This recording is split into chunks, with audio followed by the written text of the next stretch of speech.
اے ایمان والو، اللہ کی بارگاہ میں توبہ کرو، ایسی توبہ جو دوسروں کے لیے بھی نصیحت کا سبب بن جائے، دوسروں کو توبہ کا راستہ بتا دے۔ توبہ کے فلسفے تو بہت سے لوگوں نے سنے ہوں گے، لیکن تم اپنے عمل اور کردار سے ایسی توبہ پیش کرو کہ دوسروں کو کچھ کہہ کر سمجھانا نہ پڑے، بلکہ تمہیں دیکھ کر وہ خود سمجھ جائیں کہ توبہ کیا ہوتی ہے۔ آپ سمجھ رہے ہیں اس بات کو؟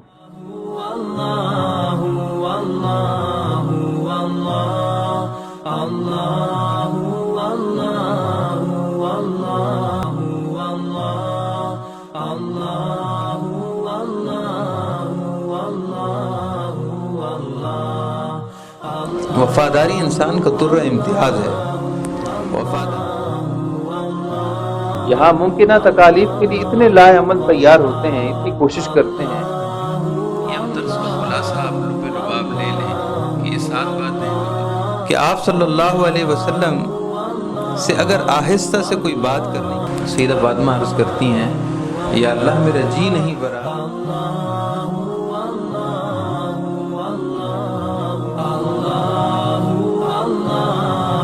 اور حدیث صحیح ہے کہ آپ صلی اللہ علیہ وسلم نے ارشاد فرمایا کہ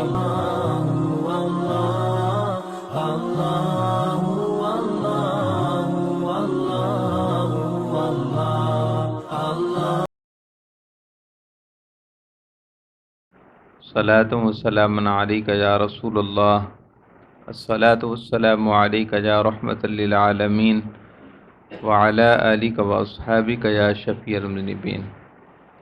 الحمدللہ مرکز اسلام کے زیر اہتمام 15 روزہ روحانی محافل کے سلسلے کی یہ 190 نمبر کی محفل ہے۔ الحمدللہ یہ سلسلہ کئی سالوں سے جاری ہے۔ الحمدللہ آج اس سلسلے کی یہ محفل ہمارے شکیل بھائی کے گھر میں منعقد پذیر ہے۔ دعا ہے کہ اللہ تعالی ہم سب کے مرحومین و مرحومات، بالخصوص اللہ تعالی ان کے والد مرحوم کی بے حساب مغفرت فرمائے۔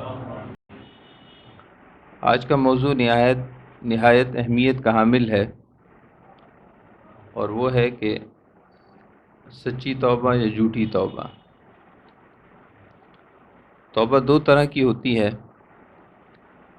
یا تو توبہ سچی ہوتی ہے، یا پھر توبہ ظاہر میں توبہ ہوتی ہے مگر در حقیقت توبہ نہیں، بلکہ صرف اپنے آپ کو مطمئن کرنے والا معاملہ ہوتا ہے، جس کو سیدنا علی المرتضیٰ رضی اللہ تعالیٰ عنہ نے جھوٹی توبہ کا نام دیا۔ تو آج کے درس میں ہم یہی سمجھیں گے کہ سچی توبہ کیا ہے اور جھوٹی توبہ کیا ہے۔ اولاً یہ بات سمجھنی چاہیے کہ بہت سے لوگوں کا ارادہ گناہ چھوڑنے کا نہیں ہوتا، لیکن وہ یہ استغفار پڑھ رہے ہوتے ہیں، اللہم انی استغفرک و اتوب الیک۔ یہ سید الاستغفار ہے۔ یہ استغفار کے کلمات حدیث طیبہ میں آئے ہیں اور ان کو بہت پسند کیا گیا ہے۔ اللہم انی استغفرک و اتوب الیک، اے اللہ میں تجھ سے اپنے گناہوں کی مغفرت چاہتا ہوں، گناہ کی تجھ سے مغفرت طلب کرتا ہوں، وَأَتُوبُ إِلَيْكَ، اور تیری بارگاہ میں توبہ کرتا ہوں۔ بعض دفعہ ہم میں سے بہت سے لوگ یہ کلمات بزبانی پڑھ رہے ہوتے ہیں، زبان سے ادا کر رہے ہوتے ہیں، اور یہ سمجھ رہے ہوتے ہیں کہ ہم نے اللہ کی بارگاہ میں توبہ کی ہے، حالانکہ وہ توبہ نہیں ہوتی۔ توبہ انسان کے دل کے ارادے کا نام ہے۔ جب دل میں یہ ارادہ ہو کہ میں گناہوں سے نفرت کرتا ہوں اور گناہ کو ہمیشہ کے لیے چھوڑنے کا میرا پختہ عزم ہے، آئندہ پلٹ کر میں گناہ کی طرف نہیں جاؤں گا اور بس اللہ تعالیٰ کی بارگاہ میں ہی متوجہ رہوں گا، اس دل کی کیفیت کا نام توبہ ہے۔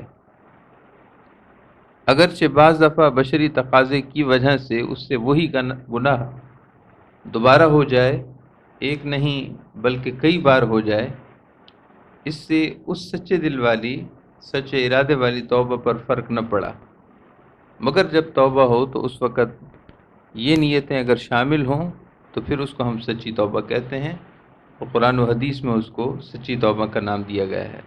تھوڑی سی آواز بڑھائیے، درود پاک پڑھیے، اللہم صلی وسلم وبارک علی سیدنا و مولانا محمد النبی الامی الحبیب العالی القدر العظیم الجاہ وعلی آلہ وصحبہ وبارک وسلم۔ اللہ تعالیٰ نے اسی سچی توبہ کے بارے میں سورۃ التحریم کی آیت نمبر 8 کا پہلا حصہ ارشاد فرمایا ہے، آپ اس کو ذرا غور سے سنیں۔ یا ایھا الذین آمنوا، اے ایمان والو، توبوا الی اللہ، اللہ کی بارگاہ میں توبہ پیش کرو، اللہ کی بارگاہ میں توبہ کرو، لیکن توبہ ایسی جو نصوح ہو، توبہ نصوح کرو، نون صاد واو اور حا، اللہ کی بارگاہ میں ایسی توبہ کرو جو توبہ نصوح ہو، نصوح توبہ ہو۔ اب یہ نصوح توبہ کون سی ہوتی ہے، اس پر حدیث طیبہ میں بھی اور صحابہ کرام نے بھی، اور اس کے علاوہ عربی لغت کے ماہرین جن کو لغت عرب پر مہارت حاصل ہے، انہوں نے اس کو بیان فرمایا ہے۔ پہلے ہم ان ائمہ کی اقوال کی روشنی میں سمجھنے کی کوشش کریں گے کہ جو لغت عرب کے امام ہیں، ائمہ لغت عرب ہیں، وہ ارشاد فرماتے ہیں کہ جب شہد کو چھتے سے جدا کیا جاتا ہے، شہد کی مکھی چھتے میں بناتی ہے، اپنے مخصوص چھتے میں، اور چھتے کے باریک باریک سوراخ میں وہ شہد تیار کرتی ہے، جس کا ذکر قرآن پاک سورۃ النحل میں ہے۔ مختلف پھولوں کا رس چوستی ہے، مختلف اللہ تعالیٰ کی نعمتوں نباتات سے وہ رس چنتی ہے، رس چوستی ہے، اور پھر جمع کرتی ہے، اور اللہ تعالیٰ کی قدرت کاملہ سے وہ شہد کی صورت اختیار کر لیتا ہے۔ یہاں پر بھی اللہ تعالیٰ کی قدرت کار فرما ہے۔ جتنے ماہرین ہیں سب کو آج معلوم ہے کہ شہد کی مکھی کن کن پھولوں سے اور کن کن نباتات سے رس چوستی ہے، اس کے باوجود ان چیزوں سے رس اکٹھا کر کے کوئی شہد نہیں بنا سکتا، شہد نہیں بن سکتا۔ کوئی اور مرقع تیار ہو جائے گا، کوئی اور معجون تیار ہو جائے گا، کوئی اور چیز، کوئی اور لکوڈ تیار ہو سکتا ہے، مگر شہد تیار نہیں ہو سکتا، باوجود اس کے کہ وہی تمام چیزیں اکٹھی کی گئیں جو کہ شہد کی مکھی اکٹھے کرتی ہے۔ تو اللہ کی شان ہے۔ اس کا مطلب یہ ہوا کہ شہد کی مکھی کا رس چوسنا وہ ایک صرف سبب ہے، اس کو شہد کی صورت دینے والی وہ اللہ تعالیٰ کی ذات ہے، اللہ کی قدرت ہے کہ وہ شہد بن جاتا ہے۔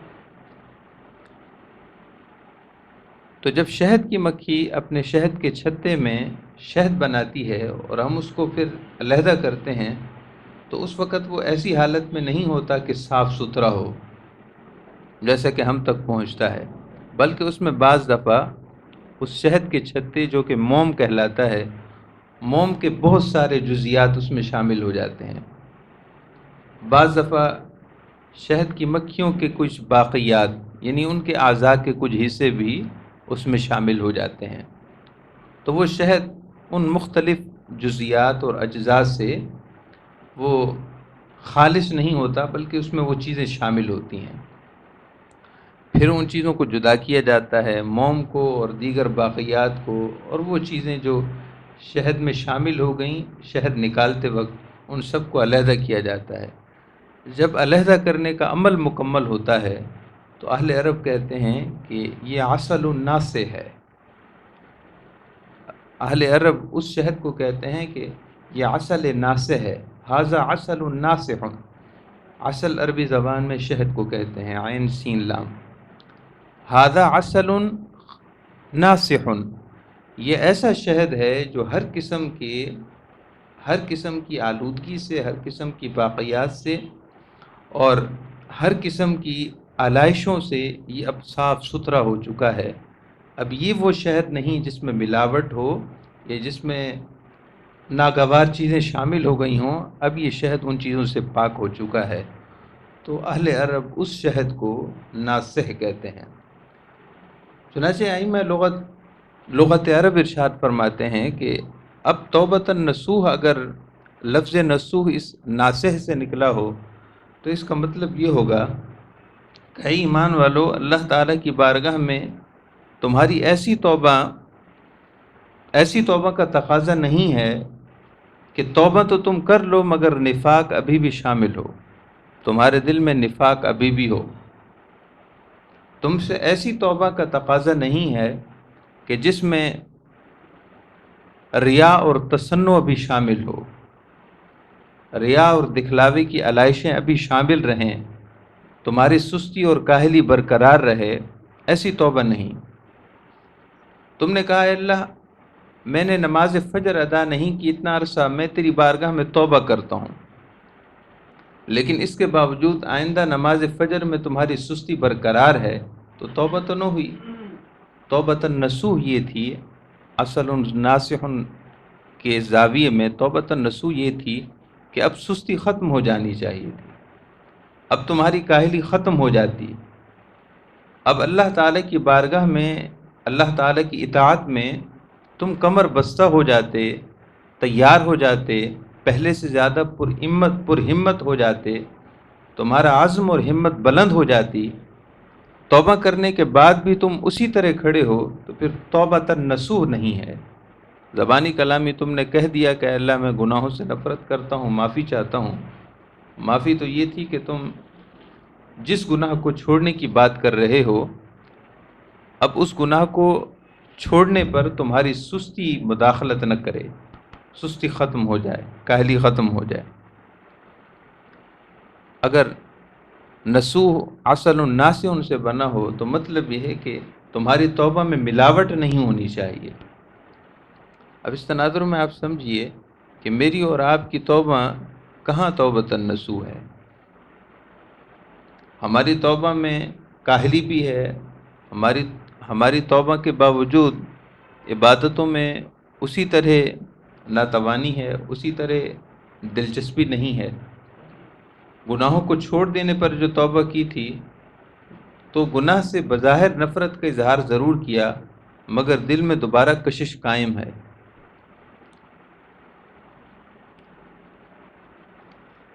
دوسرا اس کا معنی یہ ہے کہ اہل عرب کے ہاں جب کپڑا مختلف جگہوں سے پھٹ جاتا تھا یا کٹ جاتا تھا تو وہ اس کو درست کرنے کے لیے اس کو پیوند لگاتے تھے، کپڑے کو سی لیا، جہاں سے پھٹا اس کو سی لیا، یا اگر بہت زیادہ حصہ بیچ میں سے پھٹ گیا ہے تو کسی اور کپڑے کو وہاں لگا دیا، جس کو ہم پیوند کہتے ہیں عربی زبان میں تو کچھ اور الفاظ استعمال ہوتے ہیں، اردو میں اس کو پیوند کہتے ہیں کہ ایک کپڑے پر اگر دوسرا کپڑا اس کو درست کرنے کے لیے لگا دیا جائے تو یہ پیوند ہے۔ تو جب کپڑا مختلف جگہوں سے پھٹ جائے اور اس کو سی لیا جائے، جہاں پیوند لگانے کی ضرورت ہو وہاں پیوند لگا دیا جائے، اور پھر کپڑا پہننے کے قابل ہو جائے، استعمال کے قابل ہو جائے، تو اہل عرب کہتے تھے کہ کپڑے کی نصاحت ہوئی ہے، کپڑے کی نصاحت ہوئی ہے۔ وہی لفظ نون صاد اور ہا کا قائم ہے کہ نصاحت الصوب ہو گیا ہے، کپڑے کی مرمت ہو گئی ہے۔ کپڑا پہلے قابل استعمال نہ تھا، اب قابل استعمال ہو چکا ہے، اس کو وہ نصاحت الصوب کہتے تھے۔ تو اگر اللہ پاک کا ارشاد توبۃ النصوح اس معنی میں ہو تو مطلب یہ ہوگا کہ جیسا کہ تم نے گزشتہ زندگی میں گناہ کر کر کے اپنے روح کے لباس کو تار تار کر دیا ہے، اپنے روح کے لباس کو جگہ جگہ سے اس میں شگاف ڈال دیے ہیں، جگہ جگہ سے تم نے اسے چیر دیا ہے، پھاڑ دیا ہے، کہ اب وہ روح کا لباس قابل استعمال نہیں رہا، تو اب سچی توبہ اگر کرنا چاہتے ہو تو سچی توبہ یہ ہوگی کہ اللہ تعالیٰ کی عبادت میں، اللہ تعالیٰ کی اطاعت میں، اللہ تعالیٰ کی بندگی میں اب اس طرح مستحکم اور مضبوط ہو جاؤ کہ اب تمہارا تقوی کا لباس دوبارہ پیوند زدہ ہو جائے، تمہاری روح کا لباس وہ گناہوں کو چھوڑ دینے کی وجہ سے جو پھٹ گیا تھا اس کو دوبارہ تم درست کرو، صحیح کرو، اپنے معیار تقوی کو بلند کرو، گناہوں کو چھوڑنے کے لیے اپنے ارادوں کو اور پختہ کرو کہ جس طرح گزشتہ زندگی گناہوں سے تار تار ہو چکی تھی، اب وہ دوبارہ قابل استعمال ہو جائے روح کا لباس، اور تم اللہ تعالیٰ کی بارگاہ میں نصاحت الصوب کے ساتھ بارگاہ الہی میں توبہ کرو۔ تو ایسی توبہ کا تقاضا ہے جو توبۃ النصوح ہو، یعنی تمہارے تقوی کا لباس دوبارہ قائم و دائم ہو جائے۔ اور تیسرا معنی یہ ہے کہ نصوح نصیحت سے بنا ہے۔ نصیحت کا لفظ اردو میں بھی استعمال ہوتا ہے۔ نصیحت کا مطلب ہوتا ہے کہ کسی کے لیے خیر خواہی اختیار کرنا۔ جب ہم کسی کو کوئی اچھی بات بتاتے ہیں تو پس پردہ ارادہ یہی ہوتا ہے کہ ہم اس کے لیے خیر خواہ ہیں۔ تو نصیحت دراصل خیر چاہنے کو کہتے ہیں، اور اس خیر چاہنے کے بعد جو ہم بات کر رہے ہوتے ہیں تو عرف عام میں عام طور پر اس کو نصیحت کہہ دیتے ہیں۔ نصیحت دراصل ارادہ خیر، دل میں اچھے ارادے کا نام، دوسرے کے لیے اچھائی چاہنے کا نام نصیحت ہے۔ اے ایمان والو، اللہ کی بارگاہ میں توبہ کرو، ایسی توبہ جو توبۃ النصوح ہو۔ مطلب یہ ہے کہ تمہاری توبہ ایسی ہونی چاہیے کہ تمہارا گناہوں کو چھوڑ دینا تو اپنی جگہ، کئی گناہ گار تمہیں دیکھ کر وہ بھی اللہ کی بارگاہ میں متوجہ ہو جائیں اور لوگ تمہیں دیکھ کر توبہ کا سبق لینا شروع کر دیں، ایسی توبہ کرو۔ تمہاری ایسی توبہ ہونی چاہیے کہ تمہاری توبہ کو دیکھ کر دیگر لوگوں کو توبہ کا راستہ مل جائے، تمہاری زندگی اس طرح یک لخت بدی سے خیر کی طرف بدل جائے کہ کئی گناہ گار تمہیں دیکھ کر اپنا زاویہ نگاہ درست کر لیں۔ تمہاری زندگی میں شر سے خیر کی طرف ایسی تبدیلی آ جانی چاہیے، معصیت سے اطاعت کی طرف تمہارا رخ اس طرح بدل جانا چاہیے کہ کئی لوگوں کے لیے تم پیشوا ہو جاؤ، رہبر اور رہنما ہو جاؤ۔ جیسا کہ ہمارے بزرگان دین اور اسلاف تھے کہ ان کی گزشتہ زندگی، بعض کی گزشتہ زندگی گناہوں میں تھی، لیکن انہیں ایسی توبہ کی کہ وہ اس امت کی باقی لوگوں کے لیے پیشوا اور مقتدا بن گئے۔ یقیناً ان کی توبہ توبۃ النصوح تھی، ایسی توبہ کہ جو دوسروں کو نصیحت دے گئی۔ تو تیسرے معنی کی بنیاد پر مطلب یہ ہوگا، اے ایمان والو، اللہ کی بارگاہ میں توبہ کرو، ایسی توبہ جو دوسروں کے لیے بھی نصیحت کا سبب بن جائے، دوسروں کو توبہ کا راستہ بتا دے۔ توبہ کے فلسفے تو بہت سے لوگوں نے سنے ہوں گے، لیکن تم اپنے عمل اور کردار سے ایسی توبہ پیش کرو کہ دوسروں کو کچھ کہہ کر سمجھانا نہ پڑے، بلکہ تمہیں دیکھ کر وہ خود سمجھ جائیں کہ توبہ کیا ہوتی ہے۔ آپ سمجھ رہے ہیں اس بات کو؟ کسی بھی گھر میں محفل کا ہرگز یہ مقصد نہیں ہوتا کہ آپ جمع ہو جائیں، بیان ہو جائے، نعت خوانی ہو جائے، پھر دعا ہو جائے اور اس کے بعد سب ختم۔ ایسا نہیں ہے نا، ہمارا ایسا مقصد نہیں ہے، ہمارے نوجوان ساتھیوں کا ہرگز یہ مقصد نہیں۔ مقصد یہ ہے کہ آپ کچھ سیکھیں اور سمجھیں، کوئی بات ذہن میں ٹک جائے، کوئی بات ذہن میں کسی طریقے سے ہمیشہ کے لیے نقش ہو جائے، تو فائدہ ہے میرے آپ کے یہاں بیٹھنے کا۔ اور اگر ایسا کوئی آپ کا ذہن نہیں، میرا ذہن نہیں، یا ہم سب کا ذہن نہیں، تو پھر تو رسم ہے، اور رسم کا مطلب ہی چلنا ہوتا ہے۔ رسم تو چلی جاتی ہے، چلتی رہتی ہے، رسم بڑھ جاتی ہے، گھٹ جاتی ہے، مگر رسم کا کردار کے ساتھ کوئی تعلق نہیں ہوتا۔ اسلام رسم نہیں چاہتا، اسلام کردار چاہتا ہے۔ اسلام صرف سننے سنانے کی باتیں نہیں کرتا، بلکہ تفہیم اور تفہم کی بات کرتا ہے، تعلیم اور تعلم کی بات کرتا ہے۔ سیکھو اور سکھاؤ، سمجھو اور سمجھاؤ، حقیقت کو سمجھ کر دوسروں تک پہنچاؤ، اور یہ ہے اسلام۔ باقی رسمیں آپ دوسرے مذاہب میں دیکھیں گے آپ کو بے حساب رسمیں ملیں گی. یعنی میں مذہبی رسومات کے بارے میں عرض کر رہا ہوں. عبادت کو کسی بھی مذہب میں، اسلام ہو یا غیر اسلامی مذاہب ہوں، جب آپ عبادت کو اور دینیات کو، دین کو آپ رسم بنا لیتے ہیں، پھر بس وہ صرف ظاہر ہی رہتا ہے. لہذا اس بات کو سمجھیے کہ اللہ تعالیٰ ارشاد فرما رہا ہے، کوئی فلسفے کی بات نہیں ہو رہی. سورۃ التحریم کی آیت نمبر 8 کا پہلا حصہ ہے، یا ایھا الذین آمنو، اے ایمان والو. مجھ سے خطاب ہے، آپ سے خطاب ہے، ہر ایک صاحب ایمان کو اللہ ارشاد فرما رہا ہے کہ توبوا الی اللہ، اللہ کی طرف آ جاؤ، اللہ کی طرف پلٹ آؤ. یا اللہ تیری طرف کیسے پلٹ کر آئیں؟ بس آئیں اور پھر واپس چلے جائیں، یا پھر تیرے فرمان کا تقاضا کیا ہے؟ ارشاد فرمائے کہ نہیں، میری بارگاہ میں اگر آ رہے ہو تو پلٹ جانے کی بات نہ کرنا. توبوا الی اللہ توبۃ نصوحا، میری بارگاہ میں اس طرح توبہ کرو، اس طرح پلٹ کر آ جاؤ کہ دوبارہ واپسی گناہوں کی طرف پلٹ جانے کا کہیں سوال نہ ہو، کہیں گنجائش نہ ہو. تمہارے ذہن کے کسی خانے میں، تمہارے ذہن کے کسی زاویے میں یہ بات نہ ہو کہ دوبارہ پھر گناہ کی طرف چلے جائیں گے. ایسی توبہ نہیں، توبۃ نصوح کرو. سیدنا عمر فاروق رضی اللہ تعالیٰ عنہ ایک دن تشریف لا رہے تھے، آپ کا زمانہ خلافت تھا، کہ سامنے سے ایک بدو آ رہا تھا اور اس کے ہاتھ میں شراب کی بوتل تھی. شراب کی بوتل تھی.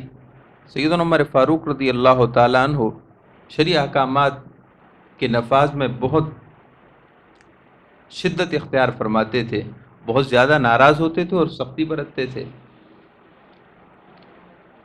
اس کو یقین ہو گیا کہ عمر فاروق مجھ سے پوچھیں گے، چونکہ بظاہر اس بوتل کے آثار یہی ہیں کہ یہ شراب کی ہے، آپ مجھ سے پوچھیں گے، اور اگر آپ مطلع ہو گئے تو آپ مجھے سزا دیں گے، شرعی سزا دیں گے، کوڑے ماریں گے. تو اس شخص نے دل ہی دل میں، اب سفر کتنا تھا، سیدنا عمر فاروق سامنے تشریف لا رہے تھے اور یہ سامنے تھا. اس کو یہ لگا کہ اگر دائیں بائیں میں کہیں جانے کی کوشش کرتا ہوں تو بھی پکڑا جاؤں گا، کیونکہ آپ نے مجھے دیکھ لیا ہے.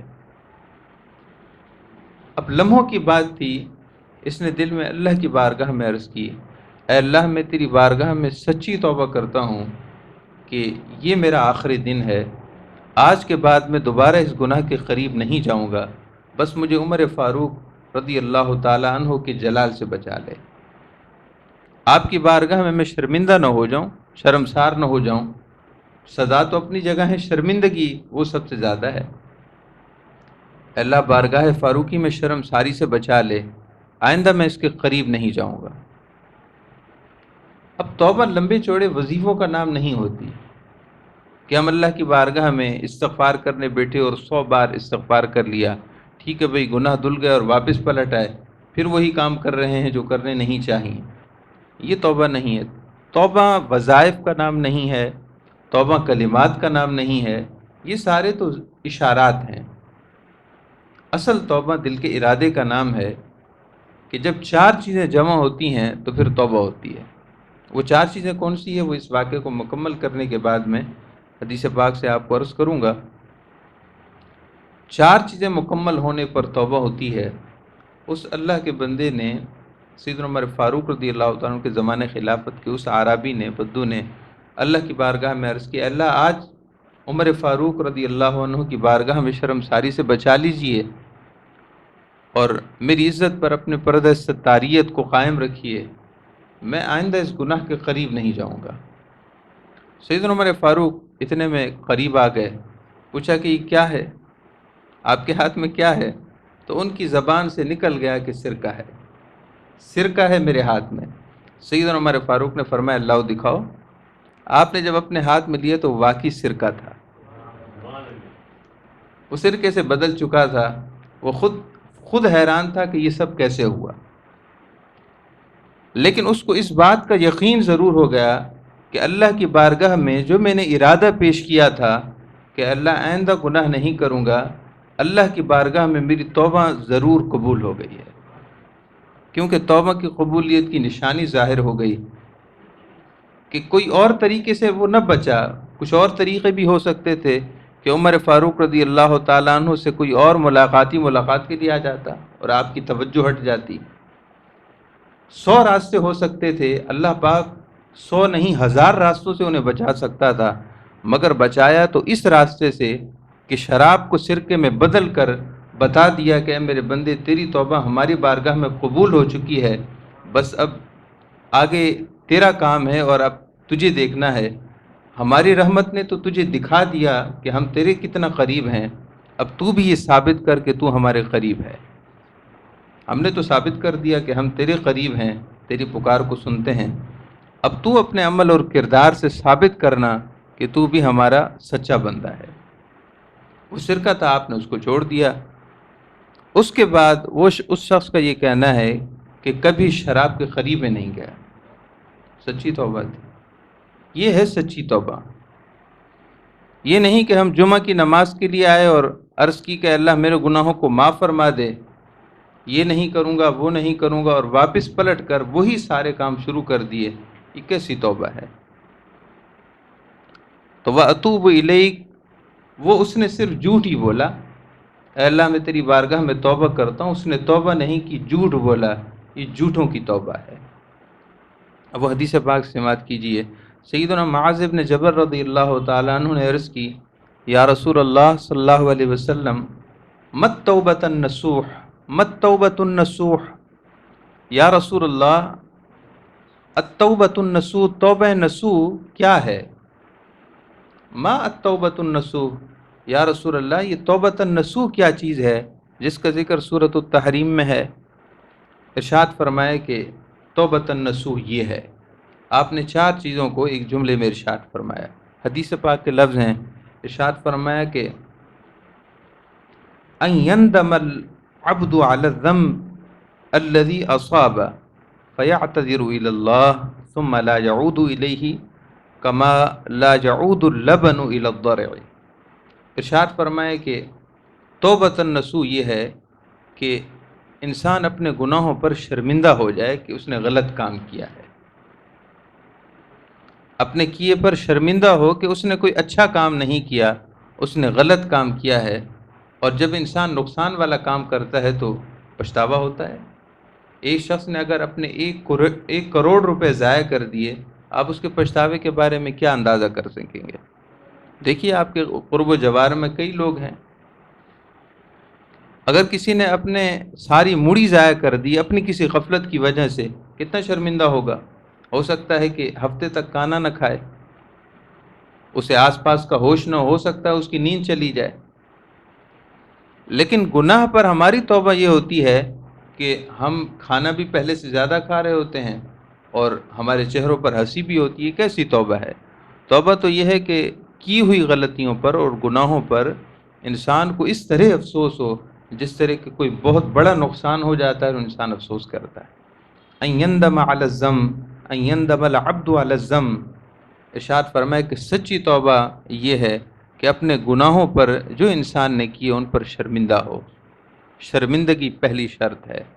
دوسرا یہ ہے کہ فیعتذر الی اللہ، اللہ کی بارگاہ میں معافی چاہے، اے اللہ مجھ سے تیری بارگاہ میں نافرمانی ہوئی ہے، تیرے حکم کو پورا نہیں کر سکا، اس پر مجھے معاف کر۔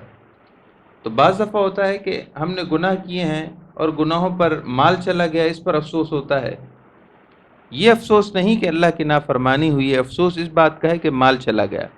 مثلا خدا نہ خواستہ کوئی جوا کھیلنے والا ہے اور اس نے جوئے میں اپنی ساری سرمایہ تباہ کر دیا، اب وہ اللہ کی بارگاہ میں توبہ کر رہا ہے کہ اللہ میں نے اپنا مال ضائع کیا، میں توبہ کر رہا ہوں۔ اگر اس کی توبہ اس زاویے میں ہے کہ اس نے مال ضائع کیا تو اس کی توبہ بظاہر توبہ ہے، حقیقی توبہ نہیں ہے۔ اور جس نے اس زاویے میں اللہ کی بارگاہ میں توبہ کی، اللہ مال گیا تو سو گیا، اصل تو مجھے غم اس کا ہے کہ میں نے تیری نافرمانی کی، یہ توبہ ہے۔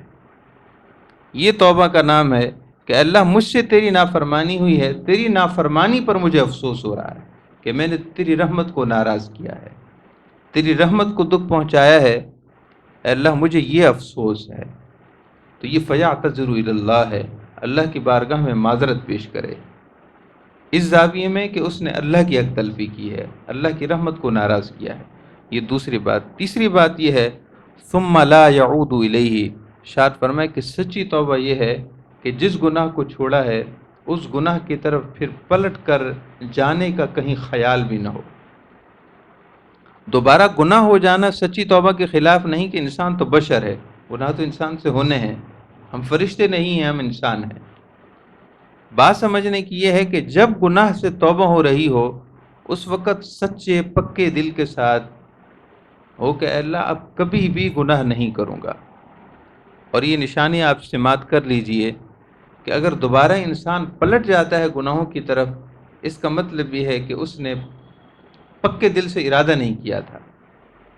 اور اگر دوبارہ پلٹ کر نہ جائے تو یہ علامت ہے اس بات کی کہ اس نے واقعی پکا ارادہ کیا تھا.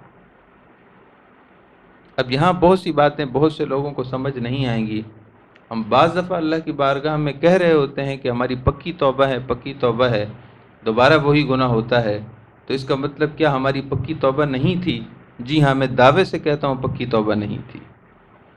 اگر پکی توبہ ہوتی تو اللہ تعالیٰ کی طرف سے خاص توفیق شامل ہوتی کہ اگر ہم دوبارہ گناہ کی طرف کوئی کھینچتا بھی تو اللہ تعالیٰ کی رحمت اپنی طرف کھینچ لیتی.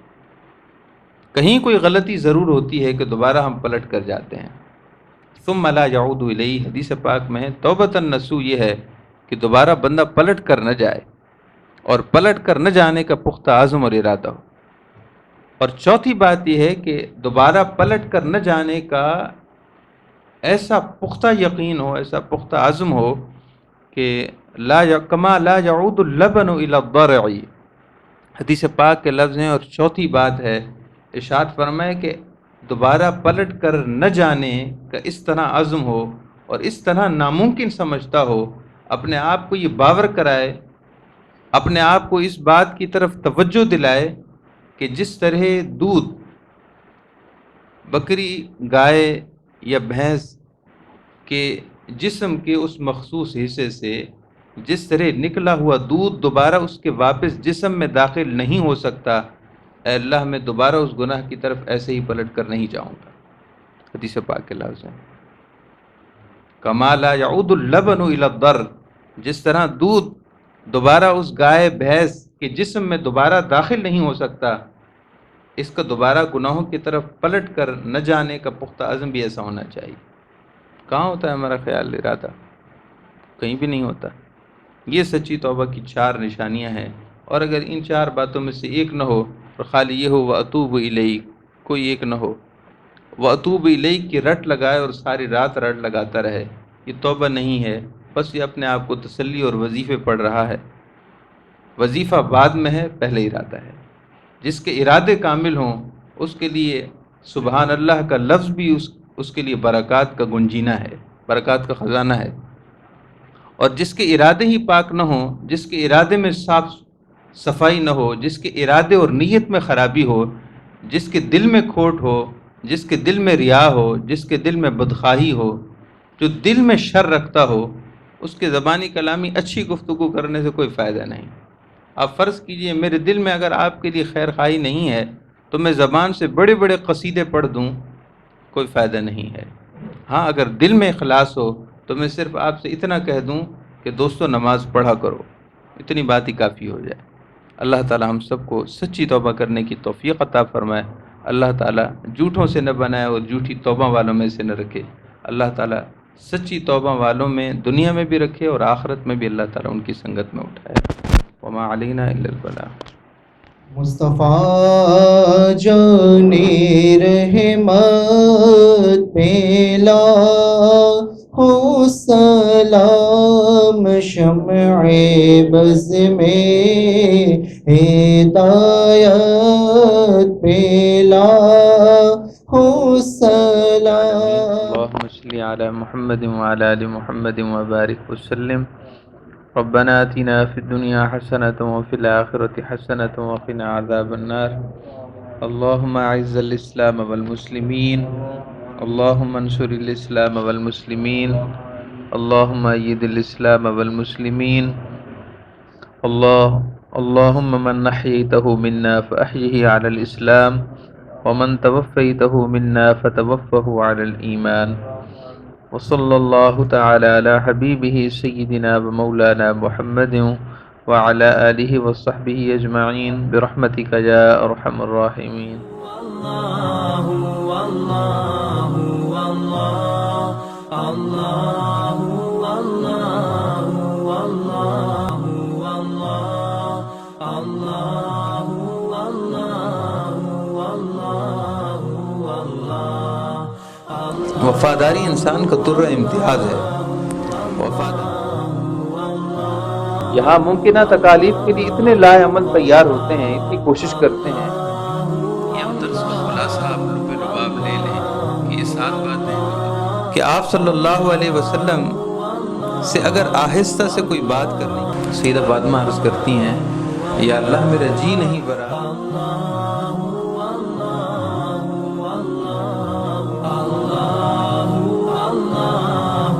اور حدیث صحیح ہے کہ آپ صلی اللہ علیہ وسلم نے ارشاد فرمایا کہ